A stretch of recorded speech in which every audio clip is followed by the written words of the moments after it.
Hello friends, यहाँ से एक प्रश्न दिया गया है।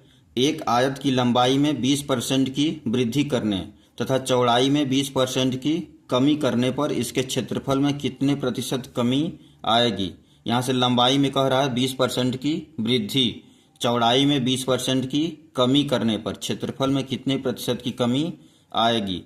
तो यहाँ से हमें कुछ बेसिक चीज़ें हैं उसको हम समझ लेते हैं। अगर हमारा प्लस रहेगा, प्लस तो ये वृद्धि को शो करता है, प्लस क्या करता है, वृद्धि को शो करता है। माइनस रहेगा तो ये कमी को शो करेगा, माइनस जो होता है कमी को शो करता है। तो यहाँ से लंबाई क्या कह रहा है, 20% की वृद्धि, ये वृद्धि हो रही है तो यहाँ से 20 जो आएगा ये प्लस में रहेगा, क्योंकि वृद्धि हो रही है तो x बराबर +20। यहाँ प्लस हम नहीं लिखते हैं क्योंकि प्लस हमारा ये छुपा रहता है। और y बराबर हो जाएगा, कह रहा है चौड़ाई 20% की कमी यानी कि -20। तो यहाँ से x बराबर +20, y बराबर -20। +20 क्यों हुआ है, क्योंकि लंबाई में वृद्धि हो रही है। यहाँ पे -20 क्यों किए हैं, क्योंकि चौड़ाई में 20% की कमी हो रही है। तो यहाँ से x बराबर +20 मान लेंगे, y बराबर -20। और यहाँ से हम सूत्र का प्रयोग करके क्षेत्रफल में परिवर्तन ज्ञात करेंगे।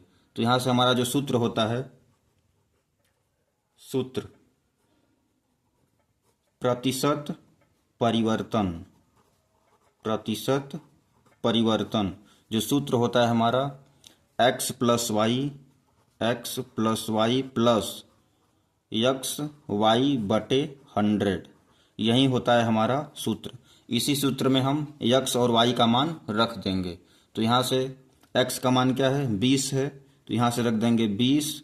और प्लस y का मान क्या है, -20, तो यहाँ रख देंगे -20। और प्लस यक्स है तो यक्स यहाँ पे 20 और गुणित बीच में गुणा का चिन्ह होता है, y क्या है -20, तो यहाँ रख देंगे -20 और बटे 100।